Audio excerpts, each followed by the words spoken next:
What's up, guys? We're gonna be just changing out radio in this 2008 Ridgeline today, actually tomorrow, but we're doing the unboxing right now. So without further ado, let's get this thing opened up here. We've got some nice packaging going on. Nice little box. This probably has all our wiring and everything in it, but let's get right to the display. And this is the big thing right here.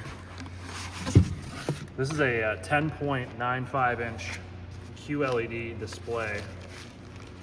Get this foam off. There's all the specs. Okay, so there's the brains, and here's the screen. This is gonna look so nice in there.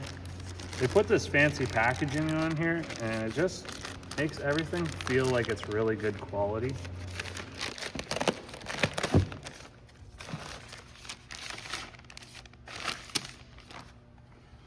Oh yeah, that's sick. That is sick. And it's mounted on a swivel too, so once we get it in there, we can just position it anywhere we want. I think this is it's a single DIN mount unit, so you can pretty much put it in anything, as far as I could tell. But we're gonna be putting it in Ridgeline. And this thing obviously runs Android 13. I mean, you can do pretty much anything on it nowadays. Run a web browser, download apps.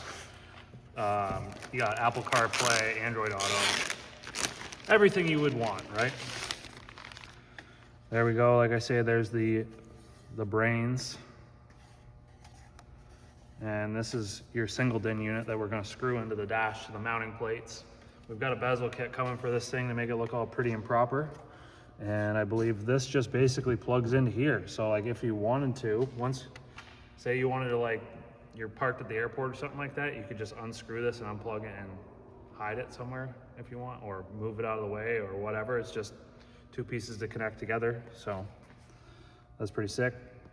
We'll put a link in the description, obviously, for one of these things. And yeah, let's get tearing into this thing. All right, here's all the cables we get. Looks like I gotta go through all this stuff, but antenna, and then we got all our video cables. Man, they give you cables for literally everything. Microphone. Did we get a backup camera with this one? Whatever that thing is, another antenna. USB connections, USB connection, shift brake control. I'm guessing that's for video or something like that. Might be backup camera. Yep, backup camera. They literally give you anything you would want. It's like you get all the options, all of them. So yeah, here's the backup camera. We're gonna be showing you how to wire this thing in too. And then we've got this sleeve here, user manual, you know, all the other stuff that comes in the box. Little setup instructions and all that stuff, but you'll be able to watch along in the video and see how we install it and what we got to wire in to get this thing up and running. Okay, so we're setting up the backup camera right now. We're running an extra wire with our camera wire for the reverse signal.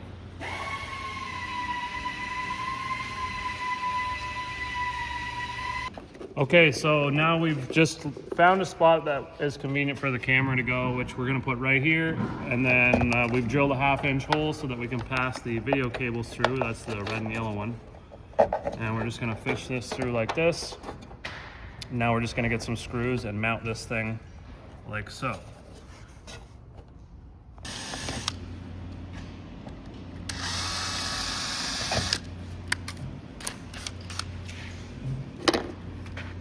Okay, so we've just stuck this sticky back thing on here just because they give it to us in the kit. And then we're just going to basically feed our wire through and then line this thing up. You don't have to use the sticky back thing if you don't want to. I guess that sort of limits us from angling the camera, but we pretty much got it right side up. And then we're also going to be using screws. Now I got some bigger screws. Hopefully they hold a little better than the ones that came in the kit, but I'm sure the ones that come in the kit will work just fine.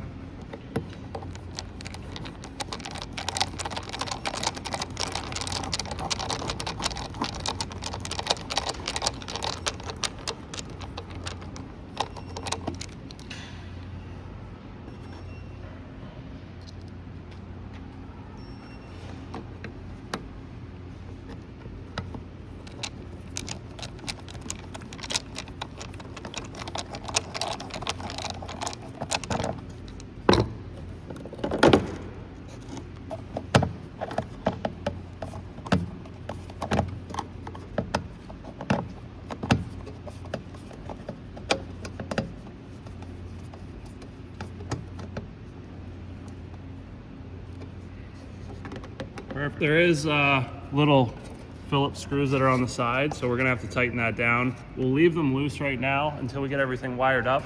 Then we can turn on the backup camera, adjust this so that it's at the right angle, and we'll tighten those down to lock it in.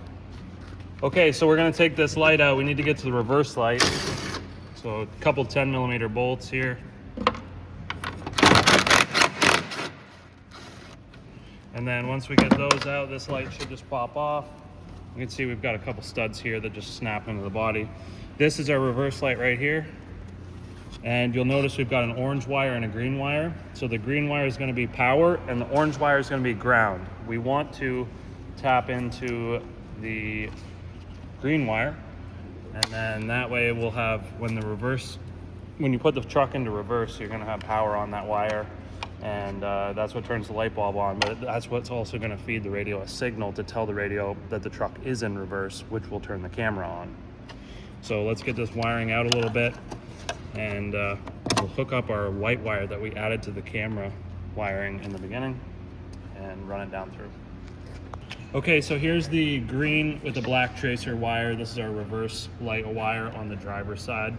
And what I've done here is just de-pin this connector to pull this out in order to do as professional a job as possible.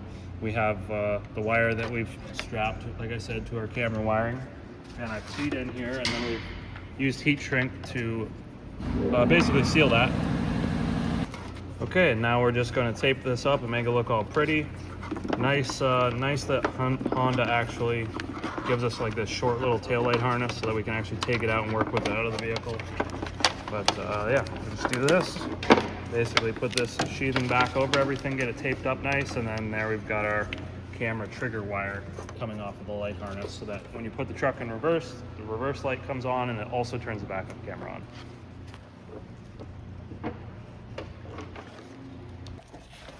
Okay, so we've got our bulbs all in there and everything, and now we're just going to stick this back in. And then we'll be able to lift the truck up and run our wiring harness now for the camera. We'll secure it to the underbody and run it up to a rubber grommet. There's one that's on the driver's side that already has a harness going through it, so it should be pretty simple to get that set up.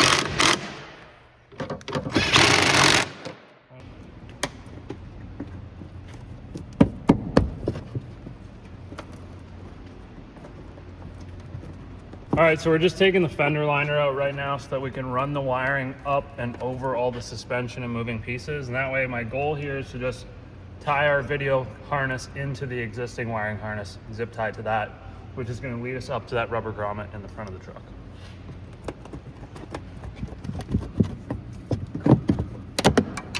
Okay, so we've just connected our video cables here, and I just used some electrical tape to try to keep the moisture out as best as possible, but also to keep them from falling apart. And now you can see our wiring harness that runs up here. So we're just basically going to try to tuck this up all neat and nice and zip tie it. And then my goal here is we're basically just going to try to run this up in underneath of the fender liner here. And I'm probably going to drop it down out here somewhere, or possibly through here, and run it up in along the body. We want to make sure that the cable is just clear of any suspension or moving parts, stuff like that, so it doesn't get caught up. And yeah, so let's get the zip ties and get to it.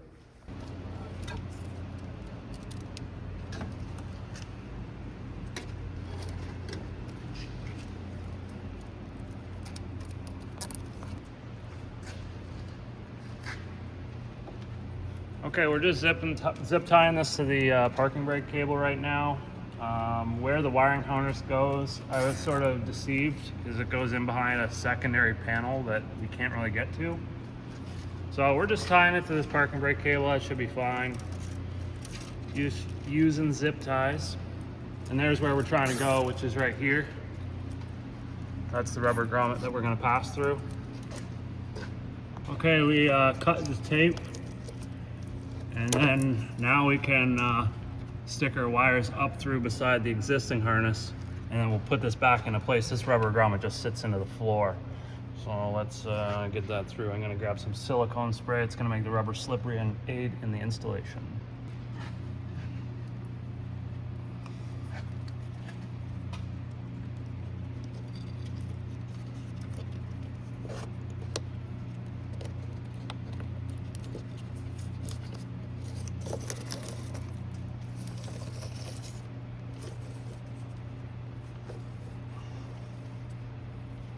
Okay, now we're gonna pass this up through the floor. And you can see here we've got carpet and stuff. So we're basically at this point, I guess what we should do is we'll move some of the interior stuff out of the road so that we can see where this hole's coming out. It's gotta be somewhere underneath the driver's seat if I had to guess. So we'll find that and see which route we wanna go, if we wanna go this way or if we wanna go this way. All right, so we're taking the seat out. We got 14mm bolts all the way around, so 4 of them. There's these plastic caps that sit over like this, so you just pull them off. There's the plastic clips that secure those. Once I've done that, I need to disconnect these wiring harnesses. We've got a yellow one that's for our airbag, and then we've got another one in here for whatever other features we got. There's a bunch of plastic clips, and there's sort of a plastic piece that's on the back that blocks you from getting into the back. So I'm gonna try to just move this connector up so that we can access it.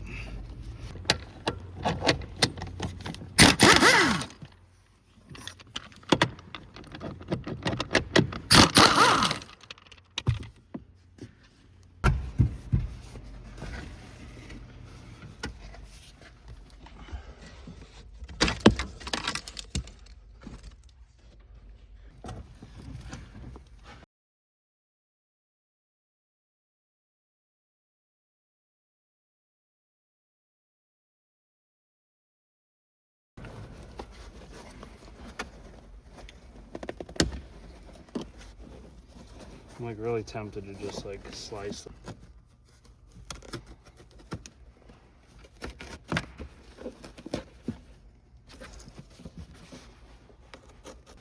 Okay, so normally you wouldn't cut the carpet like this.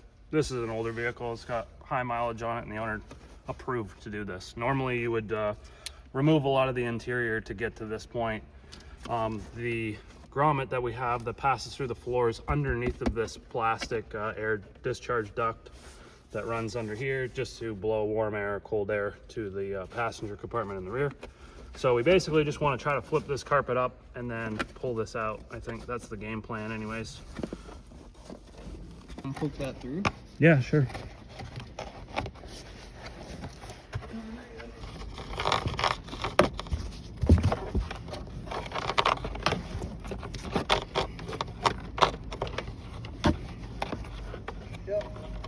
Cool. Leave that there. Yeah, I'll try to get it up. There we go. We've got our wiring harness now passed through the grommet. We're inside the car, and I think our next plan of attack, with how much wiring we've got left, we've only got maybe 5 feet, is we're going to go up the center console and then up to the back of the radio that way. We were thinking to just run it this way with all the other wiring, but there just isn't enough cable supplied to adequately get to where we need to go, so we're gonna have to cut through the center.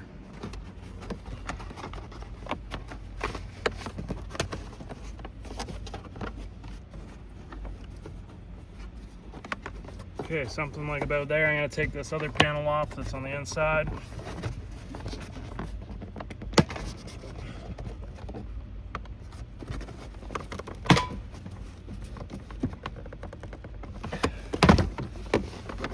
There we go. And then that should buy us all kinds of room. We'll just fish it up through the back of the dash right to the radio. It's too far down.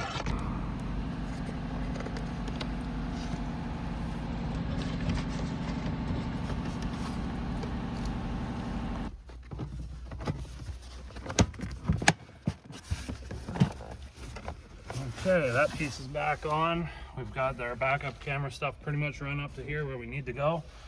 So now let's get the radio out of there, I guess, so we've got room. We can start doing some wiring.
9 holes drilled, so it's like which one goes where again. I'll take a picture of it, I guess.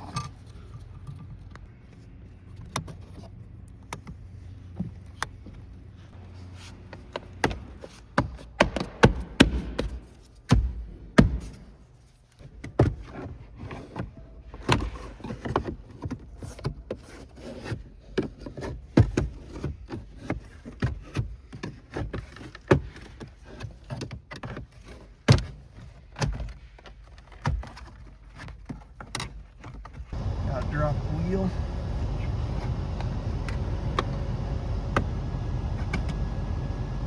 Okay.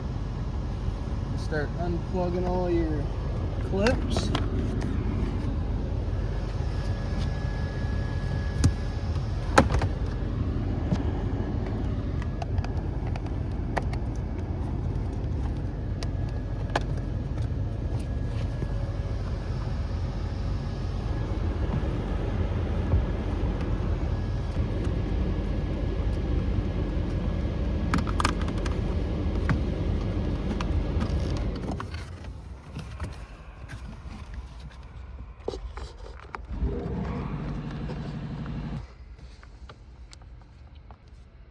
Awesome.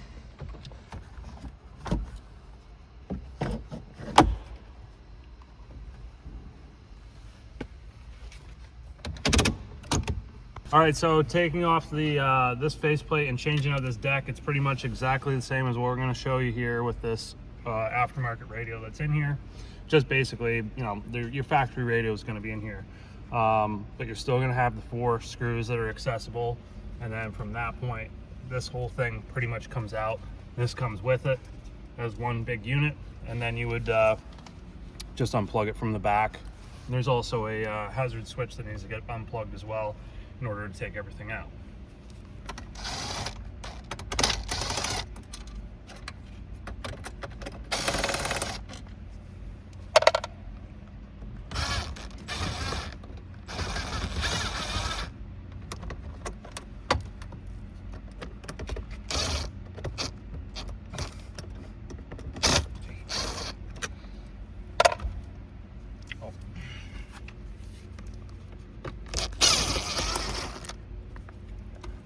Okay, then once you get those 5 screws out of the way, this whole thing just slides back. And at that point, we would then unplug everything.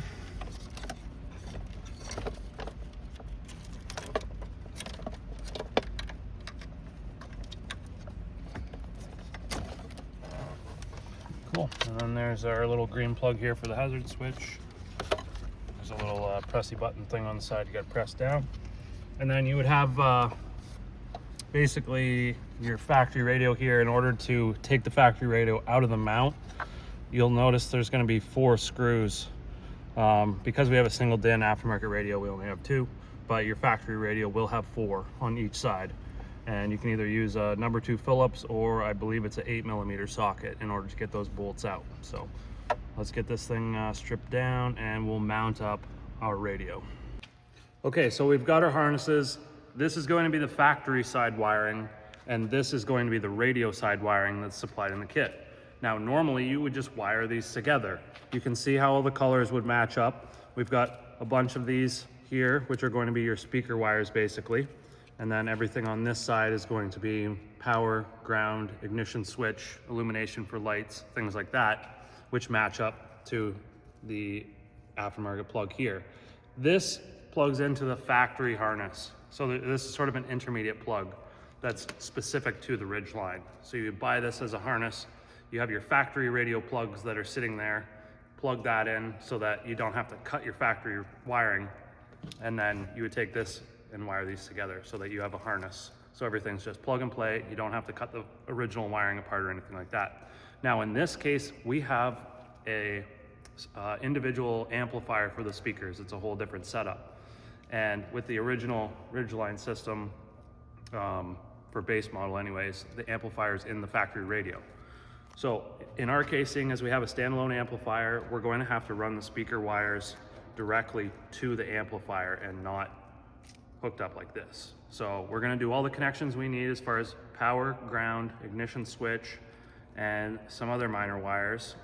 And then all our speaker wires to go to the door speakers and the subwoofer, door speakers, are just going to run with the wires that we've already got hooked up. So we got that heat shrink on there. You see we use the heat shrink with glue to keep the moisture out, and it also just seals everything all in. And yep, we're just wiring up colors to colors.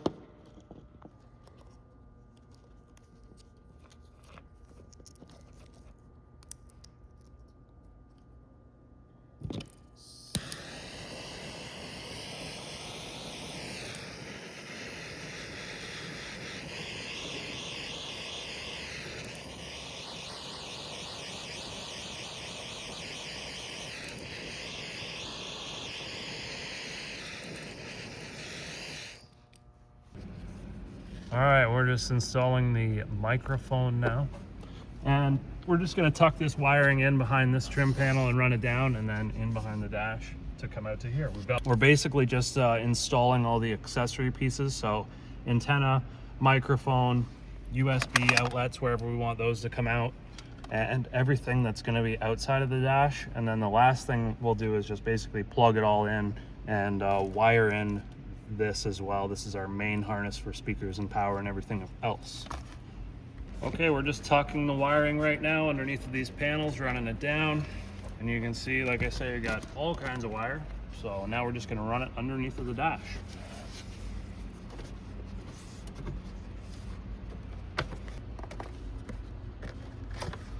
If you want to spend all kinds of time and make it all perfect and everything, that's up to you. Literally just spend as much time as you want. We're just tucking it in so that you can't really see it. And then I'm just gonna zip tie it as I go here. Just tuck her in there like so.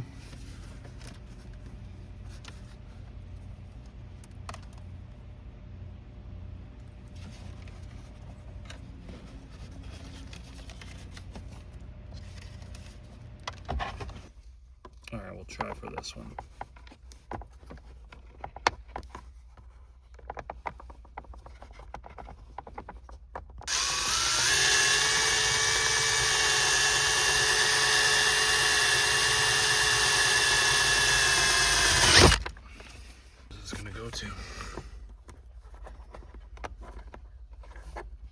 So once we put this through, it ain't gonna come back out. No, there's I can see it. Where is it? You want the coat hanger?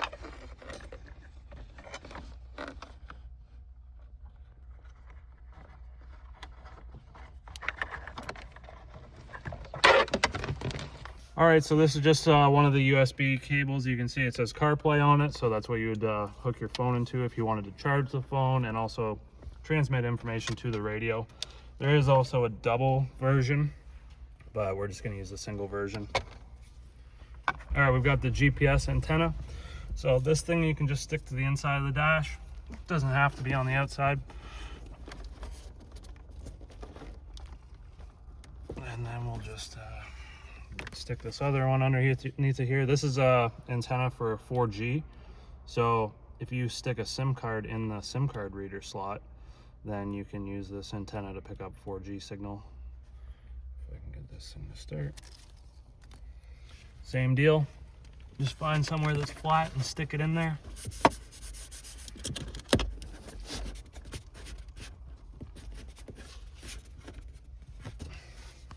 All right, so we're just wiring up our reverse trigger. So this is coming out of the back of the radio. And basically we need to input a signal into the radio to tell it, hey, we're in reverse. And that's what this white wire is that we ran alongside of our camera. So in the beginning of the video, we tied into the reverse light, and that's gonna be the signal. When you put it in reverse, the reverse light voltage goes into the radio, which is our reverse trigger, and that's what tells the camera to turn on.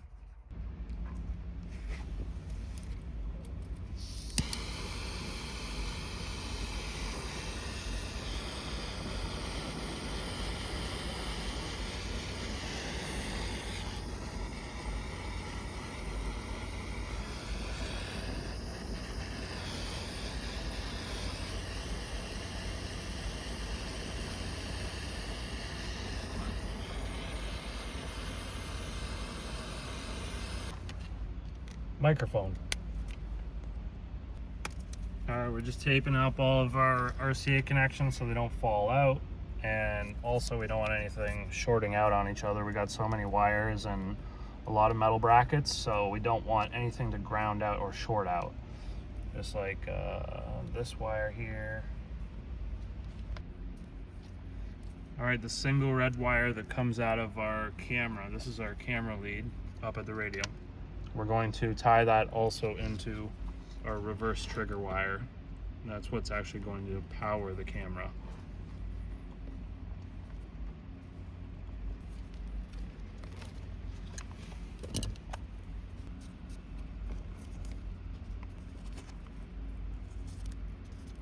Turn me to a monster, addicted. All right, so we got everything in, just checked before we put all the other pieces back on, make sure that it works, and it does. So yeah, this thing's pretty sick. It's got a million different functions that you can use it for.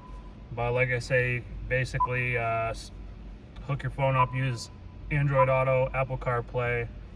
You got anything and everything you could imagine on this thing. You got Netflix on it. You can watch movies, real-time maps. I'm pretty sure it's got a web browser as well. And yeah, you can just download apps onto it. So pretty insane.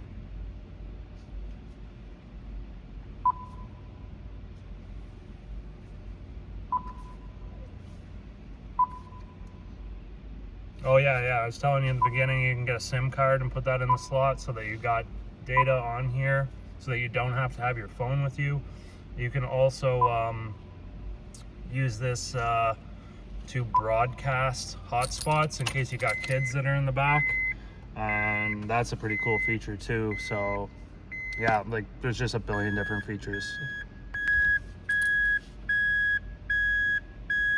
All right, so now you can see here that our camera is upside down, but no need to worry. We don't have to unbolt the camera or anything because we can change that in the settings. We just basically go in and say, turn the camera right side round, and then we should be able to check it now. And now it's correct, but we just need to adjust it. So now I'm gonna go adjust that and we'll tighten down screws, make sure it's all good.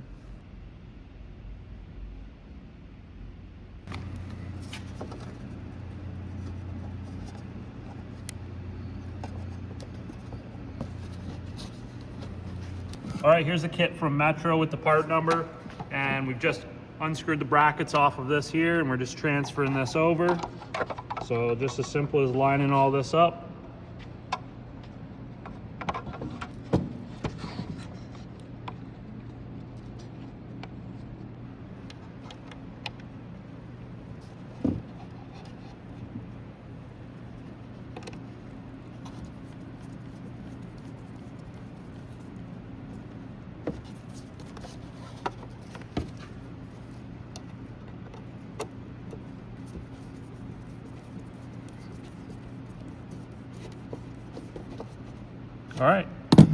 All right, so first step, we removed this bezel trim piece off of the front of our deck unit here, and then we installed these slides on the side here.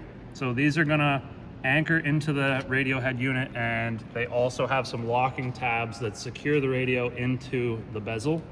So we've installed those, slid it in there, it's locked into place. Everything's looking pretty good. And then we've also installed some screws here, and that just locks those side plates into the radio. So now we're pretty well ready to go get this thing installed. All right, so now we just gotta simply plug everything back in here and then get this thing sort of situated back into place so we can get these screws started. So let's get some of these plugged back in here. We'll start with our main harness, this black one here. That's just gonna plug into place. Everything has its home, we just gotta plug it in. All right, so we've also installed this other harness adapter piece here that's available for purchase that links in the factory radio connector to the deck. We just wired up one wire here, and then the other big wire goes to our traditional style radio plug. So we've got that all set up now. Should be able to get AM FM radio using the factory antenna that we've tied into. So now we're ready to get this thing installed into the dash. All right, so in this case, we don't have steering wheel controls on this model. But if yours does, this is totally capable of hooking up to steering wheel controls. And there's some additional instructions on how to do that. You can see we've got steering wheel control 1 right there. So it's definitely possible to hook it up. It's just not offered on this vehicle application.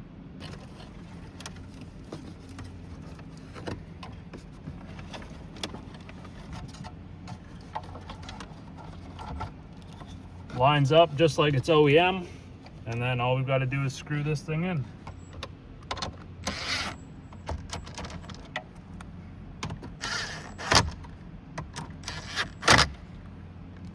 All right, not too tight, but just enough so everything's secured, and then pretty much ready to get this big bezel piece back on there, get everything plugged in. All right, this radio also has the backup camera capabilities with on-screen guidelines, which is very nice.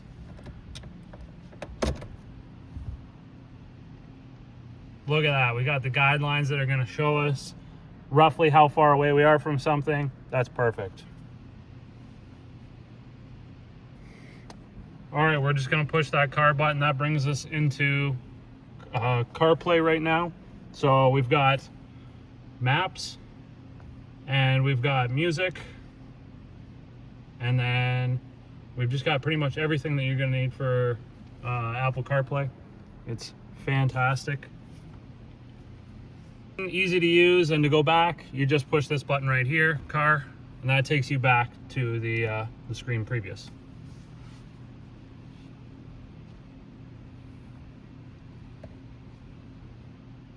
Super simple to use.